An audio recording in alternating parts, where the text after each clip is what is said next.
বন্ধুরা, তোমরা যারা এসব একঘেয়েমি গল্প শুনতে শুনতে ক্লান্ত হয়েছ তাদের জন্য নিয়ে এসেছি একদম খোলামেলা অডিও গল্প। এসব অডিও গল্পের ওয়েবসাইটের লিংক কমেন্ট দেওয়া আছে, আর কিভাবে সাইটস থেকে গল্প শুনবে সেটা টিউটোরিয়াল দেওয়া হলো। সাইটে ঢোকার পরে এরকম বিজ্ঞাপন আসলে এখান থেকে কেটে দেবেন। যে গল্প শুনতে চান সেটাই ক্লিক করার পর যদি অন্য জায়গায় নিয়ে যায় তাহলে ব্যাক বাটন চাপ দিতে হবে, তারপর আবার গল্পের উপর ক্লিক করতে হবে, তারপর এই জায়গা থেকে প্লে বাটনে ক্লিক করতে হবে।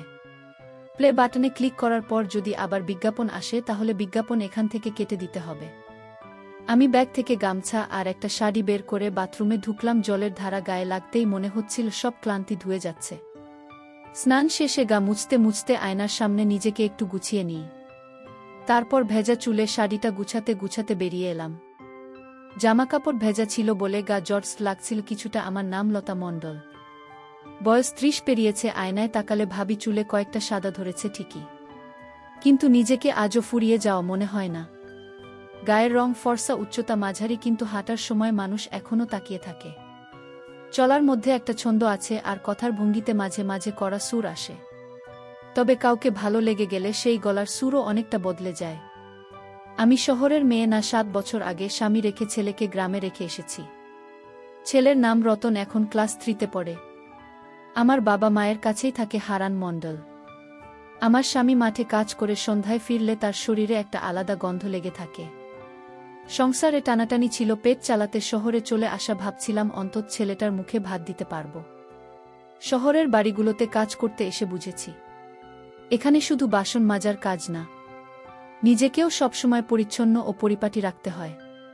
প্রথম যে বাড়িতে কাজ নিয়েছিলাম সেখানে মালিক ছিলেন বিজয় দত্ত। তার স্ত্রী অফিসে যেতেন আর উনি বাড়িতেই থাকতেন। একদিন দুপুরবেলা কাজ করতে করতে বললেন, তুই তো অনেক কষ্ট করিস লতা, তোর স্বামী কিছু দেয় না? আমি কিছু বলিনি, চুপ করে তাকিয়েছিলাম। উনি হাতে 500 টাকা দিলেন, বললেন, এইটা রাখ, আজ শুধু একটু গল্প করিস আমার সঙ্গে। সেই দিন আমি বুঝেছিলাম এই শহরে অনেকেই মানুষ দেখে না দেখে তাদের প্রয়োজন। এরপর বহুজনের নাম শুনেছি, সুবীর, রঞ্জিত, অমল, শ্যামল। কেউ সাহায্য করতে চেয়েছে, কেউ বন্ধুত্ব করতে। আমি সব কিছু বুঝেও কখনো খুব করা হয়নি, কারণ এই শহরে একা মেয়েদের বাঁচতে হলে অনেক হিসেব করে চলতে হয়।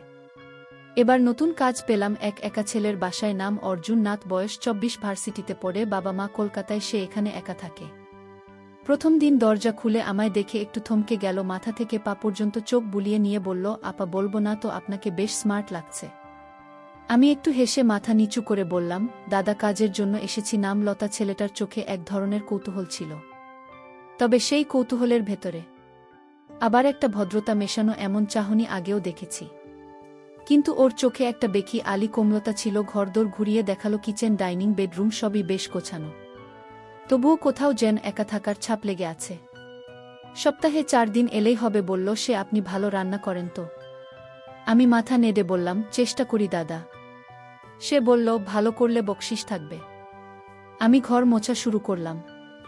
কাজ করতে করতে বুঝতে পারছিলাম ছেলেটা কাছাকাছি ঘোরাফেরা করছে। হঠাৎ জিজ্ঞেস করল, আপনি গ্রামের মেয়ে? আমি বললাম, হ্যাঁ দাদা, নদিয়া জেলা, জামাই আলাদা থাকে, এখন ছেলেকে নিয়েই ভাবি। সে চুপ করে গেল, তারপর হঠাৎ বলল, আপনাকে দেখলে মনে হয় আপনি খুব শক্ত মেয়ে। আমি হেসে বললাম, না কিছু, শুধু চোখ নামালাম। ভিতরে কেমন যেন হালকা কাঁপুনি উঠল। এই শহর, এই ফ্ল্যাট আর এই একলা দুপুর, সব মিলিয়ে মনে হচ্ছিল কিছু একটা ধীরে ধীরে বদলে যাচ্ছে। আমি তো এমনিতে চুপ করে থাকি না, তবে কারো চোখে যদি নিজেকে নতুনভাবে দেখি একটু থেমে যায়। চা বানাতে যেতেই পেছন থেকে অর্জুন বলল, 1 কাপ আমাকেও করবেন? আমি বললাম, কাজের লোকের চা তো আর মালিকেরা খায় না। সে হেসে বলল, আপনি কাজের লোক না, আপনি অনেক আলাদা। চা বানাতে বানাতে মনে হচ্ছিল অনেক দিন পর কেউ যেন ভেতরের মানুষটাকে ডেকেছে। সেটা কি শুধু সৌজন্য নাকি আরও কিছু আমি জানি না, তবে এটুকু জানি প্রতিটা চোখ, প্রতিটা শব্দ কোথাও না কোথাও গড়ায়। দ্বিতীয়বার যখন গেলাম সকালটা ঠান্ডা ছিল। আমি শাড়িটা একটু গুছিয়ে কোমরে আটসাট করে নিলাম। ফ্ল্যাটে ঢুকেই দেখি অর্জুন লুঙ্গি পেঁচিয়ে ব্যালকনিতে ছায়ারোদের ভেতরে। ওর চেহারাটা যেন থেমে থাকা এক ছবি। আজ দেরি করলেন? বাসে ভিড় ছিল দাদা। আমি চোখ নামিয়ে বললাম। তার চোখে খেলে গেল একরকম হাসি, শরীর ছোঁয় না, কিন্তু মন কাঁপিয়ে যায়। চা চাইল সে। বললাম, এ বাড়িতে তো আমার হাতেই সব হয়। সে বলল, আপনার মুড বুঝি খেতে চাই? শব্দটা শুনে বুকের ভেতর হালকা ঢেউ উঠল। কাপটা যখন ওর হাতে দিলাম আমার আঙুল ছুঁয়ে গেল। সেই 1 সেকেন্ড অনেক কিছু বলল। আপনার আঙুলগুলো খুব সুন্দর বলল সে। আমি হেসে বললাম, কাজের মেয়ের আঙুলেও কেউ সুন্দর খোঁজে। সে বলল, যারা দেখে না তারা জীবনের আসল স্বাদ বোঝে না। ঘর মোছা শুরু করলাম। সে এসে সামনে বসে বলল, আপনি এত সুন্দর হয়ে কাজ করেন কিভাবে? আমি থেমে বললাম, যার চোখ থাকে সে দেখে যেমন আপনি দেখেন তাই না। সে মুচকি হেসে বলল, আপনার চোখেও অনেক কথা জমে থাকে। ঘরদোর গুছিয়ে বেরুতে যাব। সে বলল, একটু বসবেন? আমি জানালার পাশে বসে আঁচল ঠিক করছিলাম। তখন সে হেসে বলল, এই আঁচল ঠিক করাই তো আসল জাদু। আমি কিছু বলিনি, শুধু একটা মৃদু কাঁপুনি বুকের ভেতর বয়ে গেল। সে বলল, আপনি জানেন আমি অনেক দিন একা থাকি। কেউ আমার জন্য চা বানায় না, কেউ এমন করে বসেও না। আমি বললাম, আপনার সব চাহিদা কি আমি একা মেটাবো? সে বলল, শরীর নয়, আমি শুধু আপনাকে দেখতে চাই প্রতিদিন। কিন্তু আমরা দুজনেই জানতাম এমন চাওয়া কখনো শুধু দেখাই থামে না। সকালটা গরম ছিল। আমি বললাম, দাদা একটু ফ্রেশ হয়নি? সে মাথা নেড়ে চুপচাপ রইল। আমি ব্যাগ থেকে গামছাট শাড়ি নিয়ে বাথরুমে গেলাম। জলের ছোঁয়ায় শরীরটা হালকা লাগছিল, যেন চিন্তাগুলো ধুয়ে যাচ্ছে। তবু মনে হচ্ছিল দেওয়ালের উপাশে কেউ নিঃশব্দে আমার সমস্ত অনুভব টের পাচ্ছে। স্নান শেষে গা মুছতে মুছতে আয়নায় তাকালাম। নিজেকে একটু গুছিয়ে বেরোলাম। আমি জানি এই অর্জুনের ফ্ল্যাটে কিছু একটা ধীরে ধীরে জমে উঠছে। বাথরুমের আয়নায় চোখ পড়তেই নিজেকে কেমন অচেনা লাগলো, যেন কোথাও একটা বদল শুরু হয়েছে। ভেজা চুলে আধো গোছানো শাড়িতে বেরিয়ে এলাম। গা কিছুটা জটসব, ভেতরে অজানা সারা। অর্জুন চুপ করে তাকিয়েছিল। চোখে কোনো লালসা ছিল না, বরং এমন এক গভীরতা যেটা স্পর্শ না করেও ছুঁয়ে যায়। আমি মৃদু গলায় বললাম, দেখছেন যে সে আসতে মাথা নাড়ল না। আর হ্যাঁ, মাঝামাঝি আমি বললাম, আপনার চোখে কোমলতা আছে, কিন্তু তার ভেতর যে উত্তাপ। শুধু নিঃশ্বাস ফেল। আমি পাশ ফিরে দাঁড়িয়ে শাড়ি গোছাচ্ছিলাম, আর টের পাচ্ছিলাম তার দৃষ্টি আমার ঘাট বরাবর থেমে আছে। চুল থেকে পানি গড়িয়ে গাল ছুঁয়ে পড়ছিল। পেছনে তাকালাম, সে চুপচাপ বসে, চোখ নামিয়ে। আমি কিছু না বলে চা বসাতে গেলাম। জানতাম এই নিঃশব্দ মুহূর্ত তার মনে গেঁথে গেছে। ওর চোখে ছিল না প্রশ্ন, ছিল অনুভব। আর আমার প্রতিটি সাড়া সেই চুপচাপ আকর্ষণের কাছে নরম হচ্ছিল। ধীরে ধীরে কাজ সেরে যাচ্ছে। এমন সময় অর্জুন বলল, আপনি একটু বসেন না, একা লাগছে ঘরে। আমি কিছু না বলে গিয়ে বারান্দার পাশে চুপচাপ বসলাম। সে বই হাতে ছিল, কিন্তু চোখ আমার দিকেই। বললাম, এই দুপুরে বই? সে হাসল, মন চলে যায় অন্য কোথাও। আমি জানতাম কোথায়। লসে বলল, ঘরে গরম ফ্যানের নিচে আসুন। আমি গিয়ে খাটের পাশে ওর এক হাত ধরে বসলাম। চুল আধখেজা ঘাট ছুঁয়ে নামছিল। অর্জুন তাকাল, কিন্তু কিছু বলল না। আমি জিজ্ঞেস করলাম, কিছু খাবেন? সে মাথা নাড়িয়া বলল, না, আপনি পাশে থাকলেই হয়। সময়টাই অনেক কিছু বলে দেয়া। তারপর দুজনের মাঝে নিঃশব্দে একটা কিছুর জন্ম হল, যেটা চোখে মুখে বলা হয় না, শুধু অনুভব করা যায়। আপনার পাশে একটা ঘ্রাণ পাই, যা কোথাও পাই না। অর্জুন বলল। আমি একটু চমকে তাকালাম, তারপর হেসে বললাম, এই গন্ধ তো দুধ, সাবান আর পানি মিশে তৈরি। জানি সে আবেগে বলেছে, তবুও মনে কোথাও একটা নড়ে উঠল। আমি একটু গা ঘেঁষে বসলাম, অনিচ্ছুকভাবে দেখিয়ে, অথচ মন চাইছিল তার আঙুল শুনে গেল আমার আঙুলে। মুহূর্তটা কাঁপিয়ে দিল। অথচ কেউ কিছু বলল না, যেন ঘরের নিঃশব্দতাও টের পেল কিছু একটা বদল যাচ্ছে। আমি বললাম, আমি যাব। সে ফিসফিসিয়ে বলল, আর একটু থাকুন, আপনার পাশে বসলে মন শান্ত হয়।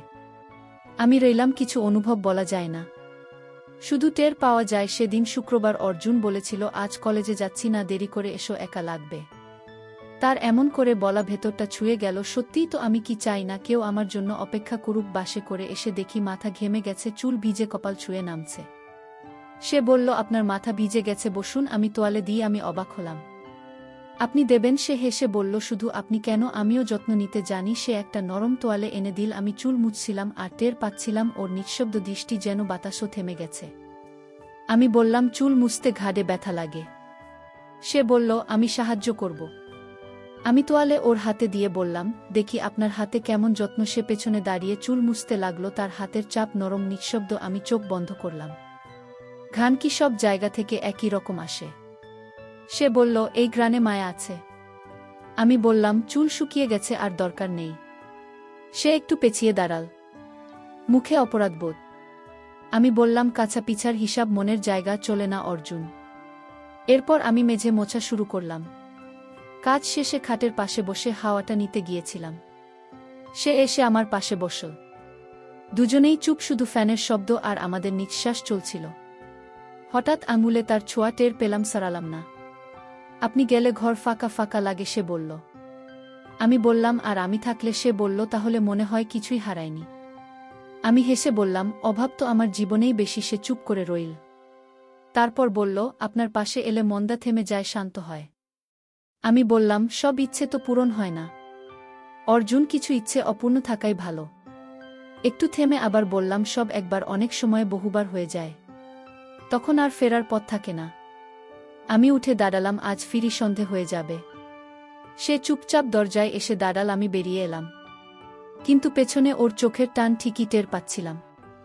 পরদিন বিকেলে অর্জুন বলল, অনেক গরম, চলেন কোথাও বেরিয়ে যায়, একটু ছায়ায়। আমি হেসে বললাম, এই রোদে জল, এতদিন কোথায় ছিলাম আমি? সে বলল, ওয়াটার পার্কে চলুন, থাকা জায়গা আর কেউ থাকবে না, শুধু আমরা। আমি কিছু না ভেবেই রাজি হয়ে গেলাম। পার্কটা নিরিবিলি, আমি রঙিন শাড়ি পরে হাঁটছি, ব্লাউজটা হাতে, পানি পছন্দ না হলেও পাশে অর্জুন থাকায় অদ্ভুত শান্তি লাগছিল। সে বলল, একটু ঢুকবো তো, পানিতে ঠান্ডা লাগবে। আমি মচকি হেসে বললাম, শরীর ভিজিয়ে ফেলতে পারি না তো? সে হাত বাড়িয়ে বলল, আমি তো আছি। আমার মনে হচ্ছিল এই ছোঁয়ার প্রস্তাবটাও আসলে আরও কিছু বলছে। আমি ধীরে বসে পড়লাম। পানির ধারে ওর হাতটা কাঁধ ছুঁতেই অদ্ভুত এক শীতলতা বুক জুড়ে ছড়িয়ে গেল। আমি হালকা চমকে উঠে বললাম, চলুন। নামিয়ে একটু আমরা পানিতে নামলাম। ও একটু সামনে, আমি পেছনে। আমার ভেজা চুল পড়েছে, কাঁধ ছুঁয়ে ওর চোখ আটকে গেল। আমি বুঝতে পারছিলাম ও শুধু দেখছে না, অনুভব করছে। আমি বললাম, তুমি কি ভাবছ? সে কাঁধ ঝাঁকিয়ে বলল, তোমার কথাই ভাবছি। এই জল, নীরবতা আর দুজনের মাঝখানে দূরত্ব, সব মিলিয়ে যেন একটা নিঃশব্দ বন্ধন তৈরি হচ্ছিল। সন্ধ্যার আগে অবধি সেই ছায়ার খেলা চলতেই থাকল, শান্ত, গভীর, নীরব। সকালে বাজার থেকে সবকিছু এনে আমার সামনে রাখল। তারপর হঠাৎ বলল, লতা, তুমি আজ কোথাও যাবে না? দরকার থাকলেও নয়। আমার মন খারাপ, তুমি থাকো। আমি থমকে গেলাম, এত সরাসরি করে তো কখনো বলেনি। আমি হেসে বললাম, আমার কোথাও যাওয়ার সময় কোথায়? কিন্তু সত্যি বলতে, ওকে ছাড়া এই ফ্ল্যাটটা আমার কাছেও আজকাল ফাঁকা ফাঁকা লাগে। চোখ নামিয়ে বাইকে উঠলাম। এক ধরনের শান্ত আবেশ ভর করল মনে। রেস্টুরেন্টে বসতেই অস্বস্তি লাগছিল। ঘাট শক্ত হয়ে এল, সবাই যেন তাকিয়ে আছে। অর্জুন নীরবে তাকিয়েছিল। আমি মুখ ফেরিয়ে চায়ে চুমুক দিলাম। হঠাৎ ও ফিসফিসিয়ে বলল, এতদিন কোথায় ছিলে? ভেতরটা কেঁপে উঠল। আজ তার চোখে আমি আর পরিচিত কাজের মেয়ে নই, বরং এমন কেউ যার জন্য অপেক্ষা করেছিল সে।